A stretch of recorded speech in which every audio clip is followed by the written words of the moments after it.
तो नमस्कार दोस्तों, स्वागत है आपका हमारे इस नए वीडियो में। आज हम करने वाले हैं क्रिया। तो चलिए शुरू करते हैं बिना देरी के क्रिया के लिए आज ये वीडियो।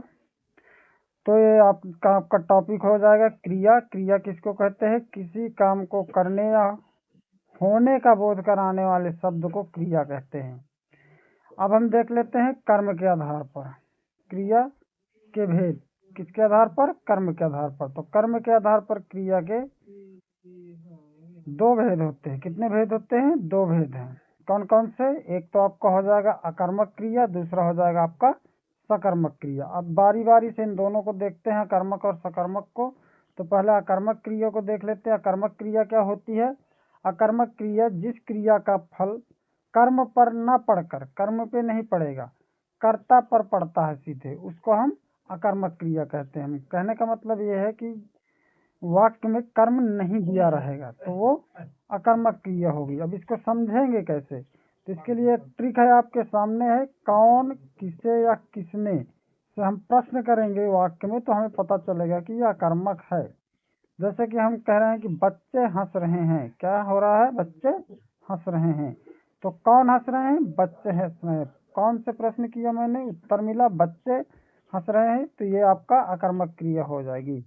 तान्या सो रही है। कौन सो रही है? तान्या सो रही है। तो ये आपका क्या हो जाएगा? सोना, सो रही है शब्द क्या हो जाएगा? ये है अकर्मक और सकर्मक क्रिया भैया, ये ठीक है। अकर्मक क्रिया है, सकर्मक नहीं है, ये अकर्मक है। तो ये है क्रियाएं, हंसना और सोना, ये दोनों अकर्मक क्रिया हो जाएंगी। कौन से प्रश्न कीजिए, किसे प्रश्न कीजिए या किसने से प्रश्न कीजिए तो आपको आपका जवाब मिलेगा। नेक्स्ट देखते हैं सकर्मक क्रिया। सकर्मक क्रिया क्या होती है? जिस क्रिया का फल कर्म पर सीधे पड़ता है उसको हम सकर्मक क्रिया कहते हैं। इसकी जानने की जो ट्रिक है वो देख लीजिए। क्या या किसको से प्रश्न करेंगे आप? रीना ने काम पूरा कर लिया। इसमें हम क्या से प्रश्न करके देखते हैं। रीना ने क्या पूरा कर लिया? काम पूरा कर लिया। रीना ने क्या पूरा कर लिया? काम पूरा कर लिया। तो ये जो आपका क्या से क्वेश्चन करने पे जवाब आया है, इसके हिसाब से आपका ये हो जाता है कि ये सकर्मक क्रिया है। तो ये जो पूरा कर लिया शब्द है ना, तो ये आपका सकर्मक क्रिया हो जाएगा, क्योंकि इसमें काम जो है कर्म है। ड्राइवर गाड़ी चला रहा है। इसमें ड्राइवर गाड़ी चला रहा है। ड्राइवर क्या चला रहा है? गाड़ी चला रहा है। क्या से क्वेश्चन किया? तो चलाना शब्द आपका क्या हो जाएगा? सकर्मक क्रिया हो जाएगा। विशाल पतंग उड़ा रहा है। विशाल क्या उड़ा रहा है? पतंग उड़ा रहा है, इसलिए उड़ाना शब्द क्या हो जाएगा आपका? सकर्मक क्रिया हो जाएगा। चलिए आगे बढ़ते हैं, नेक्स्ट देखते हैं क्या दिया हुआ है। सकर्मक क्रिया। सकर्मक क्रिया दो प्रकार की होती है। एक तो होती है आपकी एक कर्मक क्रिया, दूसरी होती है द्विकर्मक क्रिया। ठीक, एक कर्मक क्रिया और द्विकर्मक क्रिया।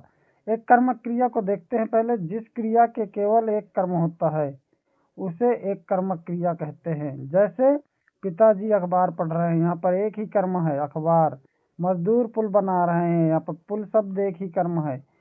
मजदूर हो जाएगा आपका कर्ता और बना रहे हैं क्रिया हो जाएगी। तो ये आपकी एक ही कर्म है। तो ये बना रहे हैं और पढ़ रहे हैं, तो ये क्या हो जाएंगी? एक कर्मक क्रिया हो जाएंगी। पढ़ रहे हैं और बना रहे हैं, ठीक है। द्विकर्मक क्रिया, जिस क्रिया के दो कर्म होते हैं उसे द्विकर्मक क्रिया कहते हैं। उदाहरण से समझते हैं इस चीज को। क्या होता है? माली पौधों को पानी से सींच रहा है।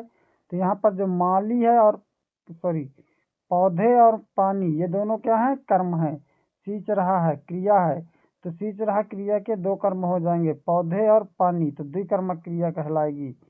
नर्स रोगी को दवा खिला रही है। तो रोगी और दवा ये दोनों क्या है? कर्म है। खिला रही है आपका क्या हो जाएगा? क्रिया हो जाएगी। तो रोगी और दवा ये दोनों कर्म है, तो इसलिए द्विकर्मक हो जाएगी, क्योंकि रोगी और दवा दो कर्म दिए हुए हैं यहाँ पर। अब देखते हैं हम प्रयोग संरचना के आधार पर क्रियाएं देख लेते हैं। तो प्रयोग और संरचना के आधार पर क्रियाएं होती हैं 6 प्रकार की। कितने प्रकार की होती हैं? 6 प्रकार की होती हैं। कौन कौन सी? सामान्य क्रिया, संयुक्त क्रिया, नाम धातु क्रिया, प्रेरणार्थक क्रिया, पूर्वकालिक क्रिया और अनुकरणात्मक क्रिया। ये आपकी 6 प्रकार की क्रियाएं हो जाती हैं संरचना के आधार पर या प्रयोग के आधार पर कह सकते हैं। चलिए, तो इनमें सबसे पहले हम उठाएंगे सामान्य क्रिया, पहले नंबर की सामान्य क्रिया। तो सामान्य क्रिया में क्या होता है? वाक्य में मात्र एक क्रिया का प्रयोग हो तो उसे सामान्य क्रिया कहते हैं। वाक्य में मात्र एक क्रिया का प्रयोग हो तो उसे सामान्य क्रिया कहते हैं। ठीक है, जैसे जैसे से समझेंगे। बच्चे गए, देख लीजिए यहाँ पर ये जो गए शब्द है ये आपकी सामान्य क्रिया है। उन्होंने पढ़ा, एक ही क्रिया आई है, पढ़ा शब्द आया है, क्रिया एक ही है, तो ये सामान्य क्रिया होगी। अब आगे देखते हैं संयुक्त क्रिया। दूसरे नंबर की संयुक्त क्रिया देख लेते हैं। दो या दो से अधिक धातुओं के मेल से बनी क्रिया संयुक्त क्रिया कहलाती है। मतलब दो क्रिया जब एक साथ शामिल होंगी तो आपकी संयुक्त क्रिया कहलाएंगी। इसको उदाहरण से समझते हैं, देखते हैं क्या। तो जैसे दिया हुआ है वह चले गए, क्या दिया हुआ है, वह चले गए। तो वह चले गए में देखिए चले शब्द भी क्रिया है, क्या है, ये दोनों क्रिया है। चले और गए ये दोनों क्या है, क्रिया है। ये दोनों क्या है, क्रिया है। ये दोनों क्रिया है। ठीक इसी प्रकार अगर हम अगले वाले में देखें, बच्चे पढ़ने लगे, तो पढ़ना शब्द भी और लगे शब्द भी, ये दोनों क्या है, क्रिया हैं। ठीक है, तो दो क्रिया हो गई, चले और गए। यहाँ पर दो क्रिया आ गई है, पढ़ना और लगे, तो ये दोनों क्या है, क्रिया हैं। तो दो दो क्रियाएं आ रही हैं एक ही वाक्य में, तो ये क्या कहलाएंगी, संयुक्त क्रियाएं कहलाएंगी। ठीक, चलिए नेक्स्ट देखते हैं, बढ़ते हैं आगे। तीसरे नंबर की क्रिया देखते हैं, नाम धातु क्रिया। क्या है, नाम धातु क्रिया। इसमें क्या होता है, संज्ञा सर्वनाम विशेषण से बनी क्रिया नाम धातु क्रिया कहलाती है। जैसे रंग से रंगना, रंग क्या हो गया, जातिवाचक संज्ञा हो गई, इससे बनाया हमने रंगना। हाथ से हथियाना, हाथ भी क्या है, संज्ञा, इससे हमने बना लिया हथियाना। तो ये आपकी क्या हो जाएंगी, नाम धातु क्रियाएं। रंगना और हथियाना ये दोनों क्या हो जाएंगी, नाम धातु क्रियाएं हो जाएंगी। फिर हम आगे आते हैं, 4 नंबर देखते हैं, प्रेरणार्थक क्रिया। जब कर्ता स्वयं कार्य न करके, जब कर्ता स्वयं कार्य न करके किसी अन्य को कार्य करने के लिए प्रेरित करता है, ऐसे वाक्य में प्रयुक्त क्रिया प्रेरणार्थक क्रिया कहलाती है। ठीक, जैसे जैसे में आपका दिया हुआ है, माँ धोबी से कपड़े धुलवाती है। तो देखिए माँ स्वयं जो है कपड़े नहीं धो रही है, क्या कर रही है, धोबी से कपड़े धुलवा रही है। किससे कपड़े धुलवा रही है, धोबी से। स्वयं काम नहीं कर रही है माँ, धोबी से कपड़े धुलवा रही है। तो ये जो धुलवाना शब्द आएगा वो आपका क्या हो जाएगा, प्रेरणार्थक क्रिया हो जाएगी। अब प्रेरणार्थक क्रिया के दो भेद होते हैं। कितने भेद होते हैं, दो। इनको देख लेते हैं। प्रथम प्रेरणार्थक, इस क्रिया में क्रिया के साथ आ जोड़कर दिया जाता है, आ जोड़ दिया जाता है, तो क्या बन जाता है, प्रथम प्रेरणार्थक। जैसे पढ़ में आ जोड़ा पढ़ाया, लिख में आ जोड़ा लिखाया। ठीक है, आप इसको कह सकते हैं आया जोड़ दिया जाता है। क्या जोड़ दिया जाता है, आया। आया शब्द मान लीजिए कि जोड़ दिया जाता है। ठीक है, आप इसको ऐसे भी कह सकते हैं कि इसमें आया जोड़ दिया जाता है, तो ये जो है बन जाती है। या तो फिर आ को समझ लीजिए। अब आती है दूसरी, दूसरी क्या है, द्वितीय प्रेरणार्थक क्रिया। दूसरी के लिए आपको हम थोड़ा सा इसको कलर नहीं किए हैं, ये है आपकी। ठीक है, द्वितीय प्रेरणार्थक क्रिया। इसकी कहानी क्या है, इस क्रिया में क्रिया के साथ व जोड़कर दिया जाता है, व जोड़ दिया जाता है। व जोड़ तो दिया जाता है, कैसे जोड़ दिया जाता है, जैसे पढ़ में व जोड़ा तो क्या हो जाएगा, पढ़ में व जोड़ा हमने तो क्या हो जाएगा, पढ़वाया। क्या हो जाएगा, पढ़वाया। लिख में व जोड़ा तो क्या हो जाएगा, लिखवाया। या फिर आप यहाँ पे ये कह सकते हैं कि वाया जोड़ दिया जाता है। अगर आपको वा नहीं समझ में आया तो वाया कर सकते हैं आप। इसमें क्या कर सकते हैं, वाया कर सकते हैं। ठीक, इसमें आप क्या कर सकते हैं, वाया जोड़ सकते हैं, वाया, पढ़वाया। ठीक है, वाया जोड़ सकते हैं आप इसमें। नेक्स्ट देखते हैं, नेक्स्ट क्या है, नेक्स्ट है आपका पूर्वकालिक क्रिया। क्या है इसमें, पूर्वकालिक क्रिया।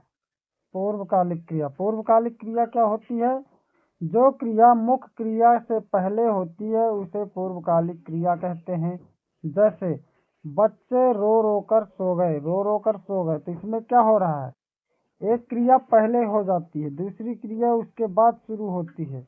मतलब ठीक है, तो जो क्रिया पहले हो जाती है उसी को हम पूर्वकालिक कहेंगे। तो रो रो कर, ये जो रो कर है ये आपके पहले हो गई और बाद में सो गए। बच्चे पहले क्या किए, रोए और उसके बाद क्या किए, सो गए। तो रो कर सो गए। तो ये जो रो कर आया है ये आपकी पूर्वकालिक क्रिया होगी। नेक्स्ट उदाहरण इसका देख लीजिए, रानी पढ़कर खेलने गई।